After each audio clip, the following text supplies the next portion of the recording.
का धन्यवाद। आज मैं 3 बातों के विषय में बात करूंगा। सबसे पहला है डर मत, क्योंकि हमारा प्रभु जीवित है। और दूसरा है रो मत, यीशु तुम्हारे साथ है। और तीसरा वचन है कि प्रभु वो हमें शांति देने वाला प्रभु हमारे साथ। तो पहला वचन हम देखते हैं कि यहाँ पे जब मगदले मरिया और एक स्त्री जब प्रभु यीशु मसीह के कब्र के पास जाती है कि देखने के लिए कि मेरे प्रभु वहाँ पे है या नहीं, तो वहाँ पे हम देखते हैं कि जब वो कब्र के पास जाते हैं तो वहाँ पे हम देखते हैं कि वहाँ पे पत्थर जो है साइड में हटा हुआ रहता है। जो कब्र के पास पत्थर रखा हुआ रहता है वो साइड में हटा हुआ रहता है। और अंदर जाके देखते हैं तो कि वहाँ पे प्रभु यीशु दिखाई नहीं देता। फिर वो उस समय में वहाँ पे जो है स्वर्गदूत जो है उनके पास आता है और उसे देख के और वहाँ को देख के वो डरते हैं। तब वहाँ पे जो है स्वर्गदूत उन स्त्रियों को इस प्रकार से कहता है, स्वर्गदूत ने स्त्रियों से कहा, मत डरो, मैं जानता हूँ कि तुम यीशु को जो क्रूस पर चढ़ाया गया था ढूंढती हो। देखिए वहाँ पे जो स्त्री आए थे वो डर गए और स्वर्गदूत कहता है डरने की जरूरत नहीं है। क्यों? कि हमारा प्रभु जीवित हो गया है। उसने जो वादा किया था कि मैं फिर से जी उठूंगा, उस वादा को उसने निभाया है।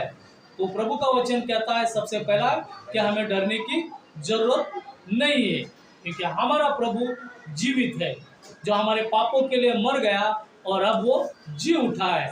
अब हमें क्या बनाना है? खुशियाँ मनाना है, क्योंकि प्रभु यीशु ने जो है मृत्यु पे जय पाई है। प्रभु यीशु ने जो है पापों की क्षमा के लिए अपने प्राणों को त्यागा है। इसलिए हमें डरने की जरूरत नहीं, क्योंकि प्रभु यीशु मसीह जीवित हो गया। इसलिए वहाँ पे स्वर्गदूत को देखने के बाद वो जो स्त्रियां है डर जाती है और स्वर्गदूत कहता है डरो मत, तुम जिसे ढूंढ रहे हो वो जीवित है। छठा वचन कहता है वो यहाँ नहीं है, परंतु अपने वचन के अनुसार जी उठा है। आओ यह स्थान देखो जहाँ प्रभु पड़ा था, तुम डरो मत, उसने अपने वचन के अनुसार कहा है। और जो वादा उसने किया है कि मैं जी उठूंगा, वो प्रभु जी उठा है। इस कब्र को, खाली कब्र को देखो, उसके उस वस्त्र को देखो, डरो मत, क्योंकि हम पहला वचन सीखते हैं कि प्रभु हमारे साथ है। हमारा यीशु जी उठा है, हमारा यीशु जी उठा है, तो हमें डरने की जरूरत नहीं है। दूसरा वचन हम देखते हैं, यही बात हम देखते हैं कि प्रभु यीशु मसीह भी कहता है, मत्ती 28:10 वचन,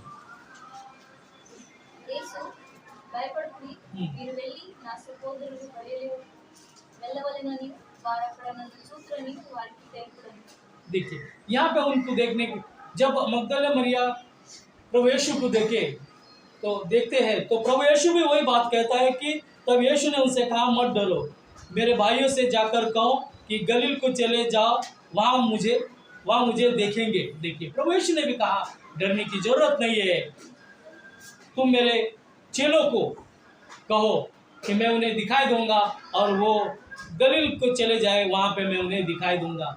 इसका मतलब है कि हमें डरने की जरूरत नहीं है। हमारा प्रभु, हमारा यीशु मसीह जीवित है। और दूसरा वचन देखते हैं, हमें रोना नहीं है, हमें रोना नहीं है। యోహన్నా 20 వచనం,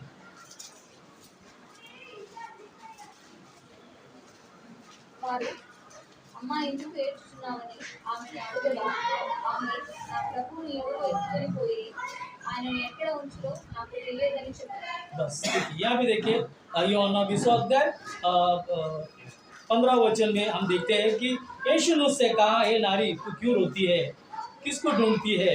उसने माली समझकर उससे कहा, हे महाराज यदि तूने उसे उठा लिया है तो मुझे बता कि उसे कहाँ रखा है और मैं उसे ले जाऊंगी। देखिए यहाँ पे जो है मगदली मरिया जो स्त्रियाँ है वो रोती है और तब यीशु उसे दिखाई देता है, लेकिन वो यीशु को देख के एक माली समझती है और हम देखते हैं कि वो वहाँ पे रोती है। तब यीशु उससे कहता है कि रो मत, तू रो मत, क्योंकि मैं जीवित हूँ। मरियम से कहता है तू रो मत।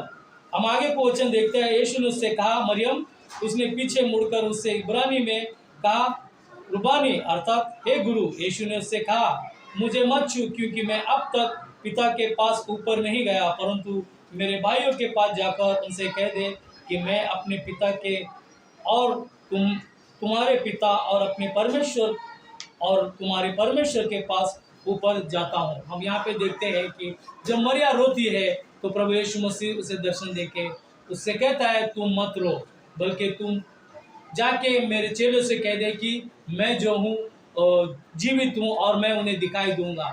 ये बात कहने के बाद हम देखते हैं कि मरिया यूहन्ना 20 अध्याय 13 वचन में हम देखते हैं कि यहाँ पे भी लिखा गया है, उसने उससे कहा हे नारी तू क्यों रोती है। उसने उससे कहा हे प्रभु, वे मेरे प्रभु को उठा ले गए और मैं नहीं जानते कि उसे कहाँ रखा है। यहाँ पे स्वर्गदूत को भी जब यहाँ पे दिखाई, यहाँ पे भी हम देखते हैं कि जो स्त्री है रोती रहती है, तब उसने कहा कि मेरे प्रभु को किसने उठा के ले गए। हमारा प्रभु जीवित हुआ है, हमारे प्रभु जीवित हुआ है। तो पहला बात हम देखते हैं कि हमें डरने की जरूरत नहीं, और दूसरा बात हम देखते हैं कि हमें रोने की जरूरत नहीं। क्यों? क्योंकि हमारा प्रभु हमारे साथ है। उन्होंने जिस प्रकार से कहा उस स्त्री को कि जा और मेरे चेले को कहे मैं उन्हें दिखाई दूंगा और उनके साथ में रहूंगा। प्रभु यीशु मसीह 40 दिन तक अपने शिष्यों के साथ वहाँ पे हम देखते हैं कि लोगों के साथ प्रभु यीशु मसीह रहे। वही हम देखते हैं कि यूहन्ना 19वां वचन को भी हम पढ़ते हैं, 20वां अध्याय 19वां वचन को हम देखते हैं। यहाँ पे हम देखते हैं कि सबसे एक मिनट, पहली बात जो है प्रभु हमारा जीवित है, हमें डरने की जरूरत नहीं।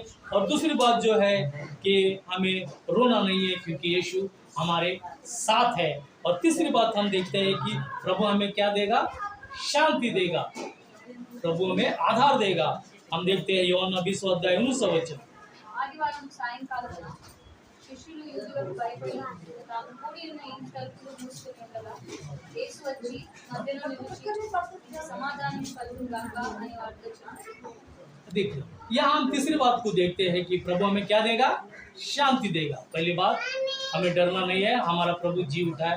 और दूसरी बात, हमें रोना नहीं है क्योंकि प्रभु हमारे साथ है। और तीसरी बात जो है, प्रभु हमें क्या देगा? शांति देगा, धैर्य देगा, शक्ति देगा। वही हम देखते हैं कि चेलों के साथ में भी उसने यहाँ पे दिखाई दिया। हम 19वां वचन को पढ़ते हैं कि उस दिन जो सप्ताह का पहला दिन था, संध्या के समय जब वहाँ के द्वार जहाँ चेले थे यहूदियों के डर के मारे बंद थे, तब यीशु आया और उनके बीच में खड़ा होकर उनसे कहा तुम्हें शांति मिले। देखिए पहली बात जो है हम देखते हैं, उसे फिर गौर करते हैं, हमें डरना नहीं है। और दूसरी बात जो है हमें रोना नहीं है। और तीसरी बात जो है प्रभु हमें शांति देगा।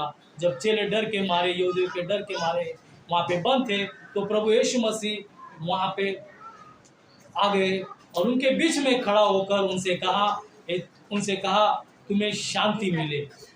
प्रभु यीशु मसीह ने जो वादा किया कि मैं फिर से तीसरे दिन जी उठूंगा, उस वादों को प्रभु यीशु मसीह ने पूरा किया। और वो इस रीति से कि लोगों को उसकी सच्चाई की जानकारी हो, इसलिए प्रभु यीशु मसीह जी उठकर उन्हें दिखाई दिया, उन्हें जी उठकर उन्हें दिखाई दिया, ताकि उस सबूत को दिखा सके जो उन्होंने कहा था कि मैं तीसरे दिन जी उठूंगा। कब्र खाली थी। आज भी हम देखते हैं कि प्रभु यीशु मसीह की कब्र खाली है। ये एक सबूत है। जो मर गए, जो कब्र में थे, जो दिखाई नहीं देते, वे महात्मा कहलाते है ना। कई बार देखिए उन लोगों को महात्मा कहता है, लेकिन प्रभु है और परमेश्वर है। इसका सबूत ये है कि हमारा प्रभु यीशु मसीह मरकर तीसरे दिन जी उठा। और प्रभु का वचन कहता है कि वो हमारे संग अपने साथ ले जाएगा। हम मत्ती 28 अध्याय 18 से 19 वचन में हम पढ़ते हैं। ये काफ़ी लंबा है, लेकिन ये कि प्रभु का वादा है कि वो उन लोगों के साथ, चेलों के साथ रहा, कई दिन तक रहा और उनके साथ में सबूत बन के उन्हें दिखाई दिया। और तीसरा हम देखते हैं कि हम वचन कहता है कि स्वर्ग और पृथ्वी का सारा अधिकार हम प्रभु यीशु मसीह के हाथ में दिया गया है। यीशु जगत के अंत तक हमारे साथ रहेगा। वो एक दिन आएगा, हमें अपने साथ बादलों में ले जाएगा। जो वादा प्रभु यीशु मसीह ने किया है, उस वादा को पूरा करेगा। इसलिए प्यारे भाइयों, मैं यही कहना चाहता हूँ कि ये 3 बातों को हम याद रखें जो प्रभु यीशु मसीह ने इन वचनों के द्वारा हमें सिखाया है। हमें डरना नहीं है, क्योंकि हमारा प्रभु जीवित है।